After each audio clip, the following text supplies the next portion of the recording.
So, The Alters is one of the most unique and interesting sci fi games that blends crafting with survival and a really interesting story, and it's really good. Now, I reviewed it on the channel not long ago, and I gave it a 7 out of 10. And what I really want to talk about is the response of mainstream gaming websites to this game and the scores they gave it. And get into a little bit of the state of the mainstream, games journalism industry, but also just talk about review scores and talk about the alters and really dive into, is it really that good? And by really that good, I mean as good as other outlets are saying. So for context, let's either watch my review, because I put a lot of time into that review, but the TLDR of it is I gave it a 7 out of 10. I said it was a very good game. I was impressed with how the story flows together and how choices you make have an impact later on, and I kind of kept it very spoiler-free because, this game it's very easy to spoil. It blends survival and crafting and exploration and everything in a really good way. But the main gripe I had with the game was that there are points in this game where that gets very, very boring. Like there's these big dips, right? Where between the story beats, it'll be like, oh, you need to prepare for this. And the game, as you've probably seen or played, it's very much like you need to prepare for the next kind of crazy tragedy that's going to happen. There's going to be a solar storm, or you need to build this bridge to do this and get here. But you're kind of on a time limit because of how things are going to come and destroy you. And you have to manage your alters and their relationships with each other, and then deal with the people phoning you from across the galaxy, and staying alive and making sure that you can replace air filters. And basically my huge gripe was that, one, it becomes overwhelming. In the beginning it's not too bad, but as you play the game, you will see these huge dips. And these huge dips are very frustrating because you have to, it's very easy to back yourself into a corner, which is what happened to me a few times where, the game only saves once a day for about a week preceding your current day, and then it overwrites, and you can only go back so far, and if you've made mistakes in not managing your people, or you need this resource and you haven't done it, basically you can back yourself into a corner and have to start again, and it's so frustrating. It has a roguelite element to it, even though it's not roguelite, or on the face of it, but in a bad way, in a really bad way, because it's just it's survival taken to an extreme where you're just overwhelmed. So that was my main gripe with it, as well as some other little bits. So that's fine, right? I gave it a 7 out of 10 because I thought, without these gameplay frustrations, this is an 8 out of 10 game. You could put it at 9 out of 10 if you particularly enjoyed it, but it's kind of subjective, okay? I gave it 7. I still think 7 is a very good score. It's above average. Average is 5 out of 10, basically, because 5 out of 10 is the halfway point. It's average. But yeah, there are these faults. I want to talk about, I was absolutely shocked when lots of the big video game websites gave this 9 out of 10 and 10 out of 10. And mostly I'm shocked at the 10 out of 10s, right? So let's first discuss, here we have Game Rant. They have said in their pros and cons, thought-provoking stories, social simulation mechanics, or blah, blah, blah, all for pros. Yep, I said the same thing. But cons, there's 3 cons here. Occasionally awkward third-person controls. Normal difficulty is too easy, which it's not. It's actually very hard. And minor performance hiccups on PC. I never had those, actually. But they've given it a 10 out of 10. I mean, I'm just going to say straight off the bat that I think this is part of... It's not some grand conspiracy, but I think this is just part of the fact that people don't trust mainstream gaming websites anymore, and people don't really go to them a lot, and they've lost credibility, okay? I love them, I grew up reading all the magazines, but I think it's just like they're just attention seeking to get on the accolades trailers now, because if you now go to the accolades trailer, or if you watch it again, I will put it in this video. Basically, Game Rant will pop up saying it's 10 out of 10. So it's all a big, I rub your back, you rub mine. I'm not saying they're paid reviews, because it doesn't work like that. But, there is it's only positive for them.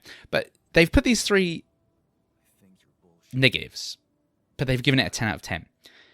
Now, let's look at 10 out of 10 games, where games like Elden Ring, and I'm not talking from my opinion, right? Because I actually, I wouldn't have given Elden Ring 10 out of 10. I would have said it's like 9.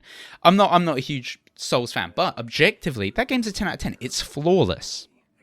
Okay, there's no bugs, there's no anything wrong with it. It's just like, it's a matter of taste in a subjective way. But lots of websites and YouTubers said that this is a 10 out of 10 game, and that is true, right? Like, you can't argue with that. Even though I wouldn't have, I say, yeah, okay, that's 10 out of 10 because the community loved it. It's got tons of replayability, blah, blah, blah, blah.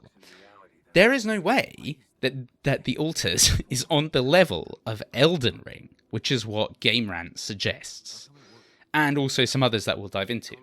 There's just no way, because it's not flawless. By the very definition of a 10 out of 10, it has to be flawless. Like, if the game is not flawless, even if it's a small thing like, oh, it's got some performance hiccups, or, it's a bit easier. If you have a gripe, it's not a 10 out of 10. It's, bam, immediately knocked down to 9 out of 10. Because 9 out of 10 is, like, excellent, but it's got a problem, right? It's just not flawless. So, and it's not a bad game. It's still an excellent game. So here, I just cannot see how Game Rant have given this a 10 out of 10. Let's move on. Okay, let's move on to the next problem I have, which is The Gamer, which is also, if you hadn't noticed, because of the widgets and how they look exactly the same, they are owned by the same company, Valnet. So this explains it, but they have also given it a 10 out of 10, and they've said, oh, it's brilliantly crafted and branching storylines. Yeah, that's all true. Great.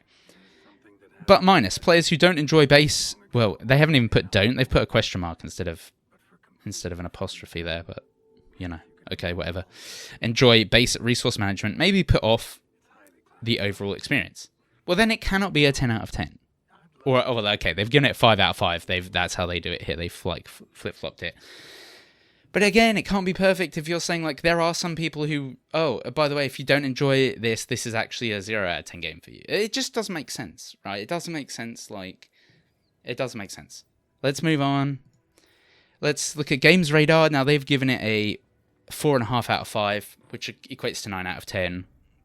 Now, I can't argue with 9 out of 10s, because, as I said, for me, it would have been an 8 out of 10 if it hadn't had those really frustrating gameplay mechanics. And so, 9 out of 10, I can see if somebody likes certain things a little bit more. It's a little bit subjective, right? There's no saying, oh, this is the score. But you cannot give things 10 out of 10, okay, that just don't deserve them. There are very, very few games that have ever deserved a 10 out of 10. And then we'll look here at PC Gamer. They've also given it a 9. I think this is too high. But again, I'm not putting this, like, these scores are not as ridiculous as Game Rant and The Gamer. But they very much focus on, oh, this is great. It's like, yeah, but what about all of these gameplay mechanics that are frustrating and overwhelming? They just seem to be glossing over that. If we go to Shack News, they've given it a 9 out of 10. But if you look here, they've given it 4 pros and 4 cons. Cons, controls can be awkward. Save system can be frustrating, as I actually just mentioned, right? Slightly obtuse in places, but nothing that cannot be overcome. Character faces can lose detail. Okay, I never had that. But that does not, from like that disconnect there, how is that 9 out of 10 then? If it's obtuse, the save system sucks, and the controls can be awkward, I would say that's enough to drop it to an 8. Which is a good game, but just with flaws, like more flaws than a 9. I just think that, again, these mainstream scores are just a bit hyped up, and I don't really think, I think they have more of an interest in getting into accolades trailers and getting their publicity out there and like getting their name on in front of people so that they can keep their jobs rather than actually looking out for the player. Because when I was playing this for review, when I was playing the Alters for review, the main thing in my head, right, I was objectively looking at it. I was looking at what I like, and then I was objectively looking at it. Because somebody is going to pay hard-earned money for this, right? Somebody is going to be working, like we all have really tough jobs. Life is difficult, especially right now. Is this worth someone's money? And what are they going to get frustrated by? I do not want to see people suck it in by these game reviews that aren't actually for them. You know, these reviews are not for you so much as they are for the PR people and the companies to kind of like be like, oh, we love your game, give us more access to your other games. You know, like, and that to me is just disgusting in a way, because I'm like, there's someone going to pay money for this, like, out of their pocket, and also someone going to see all these other review scores, and then you might end up thinking that it's not great, like I've said. And lastly, I just want to quickly, this is just a quick screen cap from Metacritic, and as you see, IGN have given it an 8, which I think is more in line with what it should be. But I really want to draw your attention here to the PC Games End score of 50 out of 100. And while this actually is lower than what I have said, I think that this is definitely looking out for people a lot more. Because if you read it, you know, the Alter spreads itself thinly, approaching heady subject matter with little imagination and shallow dialogue, coupled with irritating resource management, cumbersome traversal, an ever-ticking clock that is harmful to the narrative. That is exactly what I said. And this, I mean, this is objective, right? This is not like, these are things that I'm like, okay, this is frustrating. And all of that, and so I gave it a 7. Now, if you play it and you know, you could be not frustrated, but then okay, it probably goes up to an 8 in your estimations. This is not a 10 out of 10 game. As good as it is, it's a very good game. And I think 11-Bit Studios has done a great job. But again, 10 out of 10 on par with Elden Ring, come on. So PC Games End definitely, you know, more in line with what I've said. But I just want to make this video to kind of discuss this. You know, this is not a bash games media, bash this, that. But I definitely think, like, the future is definitely to just watch reviews from actual content creators and people who look at it with an objective view to actually who's gonna. The whole point is that someone's gonna pay money for this and play this and spend a lot of time, and that's something that's overlooked. Is like, these games are tens of hours long. Do you really want to dedicate lots of that time and then be like, that sucked? No, you don't. But anyway, just saying, I just want to bring attention to this kind of issue. This isn't a 10 out of 10 game, guys. Come on. Okay, and you could disagree, and you could disagree with my score of 7. That's fine, and you can agree with some of these points, but you know, I just think it's a trend we're seeing in mainstream games media, and I think it's the reason that, you know, people are looking to content creators and streamers more. It's kind of sad, but yeah, Alters is a great game, and if you're interested in more of that stuff, then just check out the review if you want more in depth, because it's too long to go into here. And I mean, if you like what I've said about how I approach reviewing games and everything, then, you know, subscribe, because I'm always reviewing games from an objective point of view, you know, that has a focus on whether it's worth your time and money. And if you watch the Alters review, you'll see that, you know, there's a section at the end. Should you buy it now, wait, or skip it entirely? You know, wait for a sale. And I think a lot of games fall into that category of like, wait for a sale. Anyway, thanks for watching. I'll see you in the next video.